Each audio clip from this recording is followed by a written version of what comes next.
देखिए हर खबर यहीं पर। सब्सक्राइब कीजिए TV9 भारतवर्ष। फौजियों की मौत अलग अलग दिन बताई गई। ध्यान से देखें आप, चीन का प्रोपेगेंडा एक्सपोज्ड। चीन ने मृत फौजियों की पोस्ट अलग अलग बताई। चीन ने गलवान में पोस्टिंग की बात छिपाई। और इतना ही नहीं, एक और बड़ी चीज, मनीष स्टैंड बाय पर रहे, फौजियों की मौत अलग अलग दिन बताई गई है। सूत्रों के हवाले से खबर, पीएलए ने सिर्फ कमांडर का शव परिवार को सौंपा, बाकियों का खुद क्रिमेशन कर दिया। कमांडर के परिवार को गलवान में मौत की बात बताई गई, यानी कि कमांडर भी मार दिया गया। चीन में मृत फौजियों की पोस्ट अलग।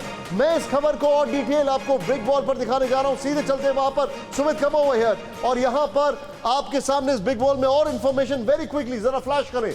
देखिए, पहली चीज, मरने वाले फौजियों की पोस्टिंग अलग अलग जगह बताई। ये छुपाने का प्रोपेगेंडा था सुमित? निश्चित तौर पर, क्योंकि उनके परिवार को यह नहीं बताना था कि आखिरकार उनकी मौत कैसे, क्योंकि अगर परिवार को पता लगता तो निश्चित तौर पर एक खबर चीन से उड़कर भारत जरूर आते। लेकिन ये खबर आई भी, लेकिन क्या ये बात सच नहीं है कि वो लोग वहां पर हर परिवार में एक ही बच्चा है, अब फौज में भेजने से कतराते हैं? यही है उनके अंदर सेल्फ ऑफ ब्रदरहुड नहीं है निशांत, क्योंकि उनके अंदर ये भावना नहीं होती कि उनका साथी अगर मर रहा हो तो उसको बचाएं। क्योंकि आप एक और चीज नजर करिए, हमने एक विजुअल चलाया, दिखाया कि सीओ की तरफ जब चाइनीज सोल्जर बढ़े तो किस तरीके से उसको रोका, धक्का दिया और उनको पीछे किया, क्योंकि सीओ एक पिता के तौर पर। बहुत क्विकली अगली यहां पर बॉल दिखाइए फटाफट मेरे पास। ये परिवार वालों को गलवान में पोस्टिंग की बात छिपाई।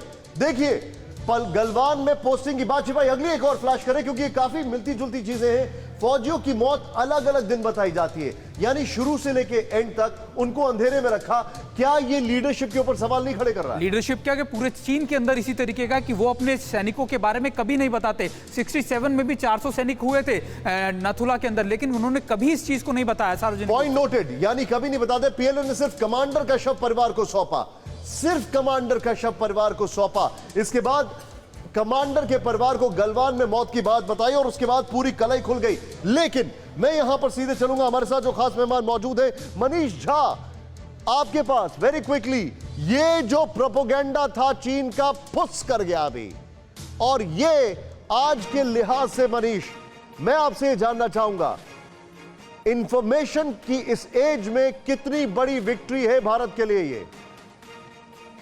देखिए, भारत के लिए तो हर हाल में ये जीत था और इसको दुनिया ने भी देखा, लेकिन अब समझ में आ रहा है कि चीन क्यों पहले ही दिन से, यानी 15 जून की रात की घटना के बाद से ही लगातार बातचीत के लिए तैयार था और कह रहा था कि बातचीत के जरिए इस समस्या का समाधान होना चाहिए, क्योंकि उन्हें गहरा नुकसान पहुंचा था। और निशांत, आपको याद होगा कि हम लोग यही बात कर रहे थे कि चीन की टॉप लीडरशिप ने यह तय किया था कि चीन के सैनिकों के मारे जाने की संख्या के बारे में किसी को इसलिए नहीं पता चले क्योंकि इससे चीन की कमजोरी भी पता चल जाएगी। और 18 जून को जब चीन के टॉप डिप्लोमेट और अमेरिका के विदेश मंत्री के बीच में बातचीत होनी थी, उससे पहले कमांडर के मारे जाने की बात। अच्छा, एक मिनट, मैं आपको मनीष रोक रहा हूं। यहां पर चीन में प्रॉब्लम यह है कि हर चीज का दाम लगाया जाता है। मेरे सामने एक बड़ी खबर आ रही है, मरने वाले चीनी सैनिकों की उम्र 28 से 35 साल के बीच में, मतलब बहुत यंग टीम थी। मरने वाले सैनिकों के परिवार को करीब 2.5 लाख युआन दिए गए। 2.5 लाख। मैं चाहूंगा ये ब्रेकिंग तुरंत फ्लैश करें, ब्रेकिंग नंबर 4।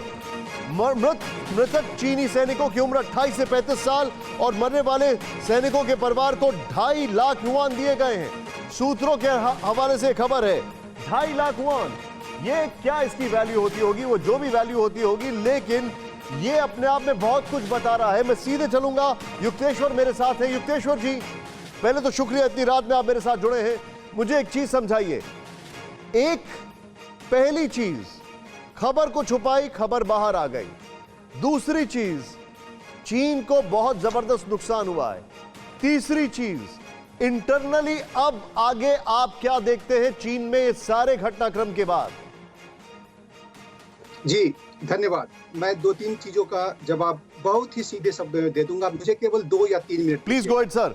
सबसे पहले जी, जियांगसी प्रोविंस जो आप चला रहे थे, अभी मैं वीडियो देख रहा था आपका टीवी, तो उस पे ये जो मरे हैं ये जियांगसी प्रोविंस के, क्योंकि मैं चाइनीज ऐसे पढ़ता हूँ जैसे चाइनीज पढ़ते हैं। मैं 32 साल से पढ़ रहा हूँ। जी बिल्कुल। तो ये 23 बरस के थे जो आप दिखा रहे थे, ये 23 बरस का बच्चा है और ये मरा है।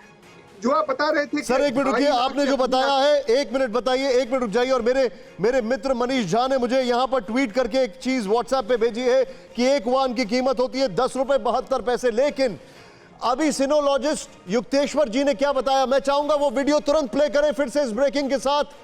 स्क्रीन पर ब्रेकिंग और वीडियो प्ले करें और कोशिश करें कि उसके बगल में युक्तेश्वर जी को रखें, क्योंकि युक्तेश्वर जी इस वीडियो को हमारे लिए ट्रांसलेट करेंगे।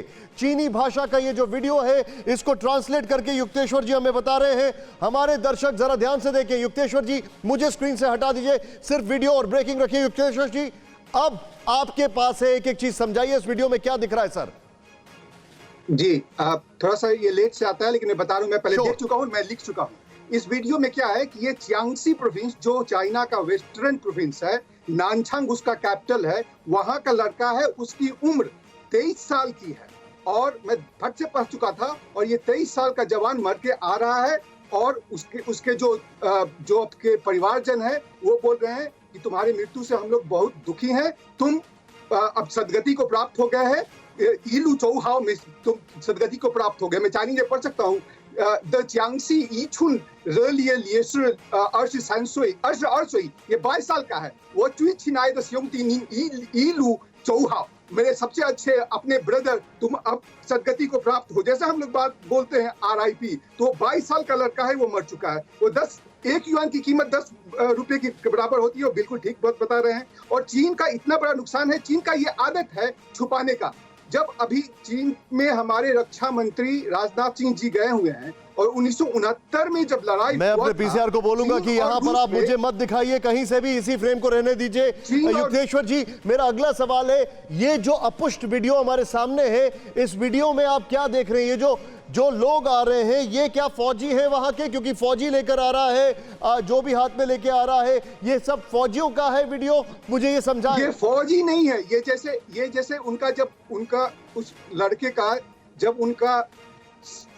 जब उसका बॉडी आया वहां पे, तो उनके जो परिवार वाले हैं, जैसे गांव में हमारे यहाँ भी अगर कोई जब मर जाता है तो आता है, तो बॉडी ये आ रहा है, सब लोग रो रहे हैं, उसके परिवार वाले हैं, उसके भाई हैं, उसके जो भी हैं, और उस पे जो कैप्शन लिखा हुआ है उसका मैं ट्रांसलेशन करके मैंने चाइनीज में ही बता दिया आपको, और बोल के बता दिया कि 22 साल का लड़का नानछांग का है और चियांगसी प्रोविंस का है, और नीचे में लिखा हुआ है कि मेरे अपने ब्रदर, तुम सदगति को प्राप्त हो गए हो, तुम्हारा RIP बोल रहा हूँ। तो यही लिखा हुआ है इसमें।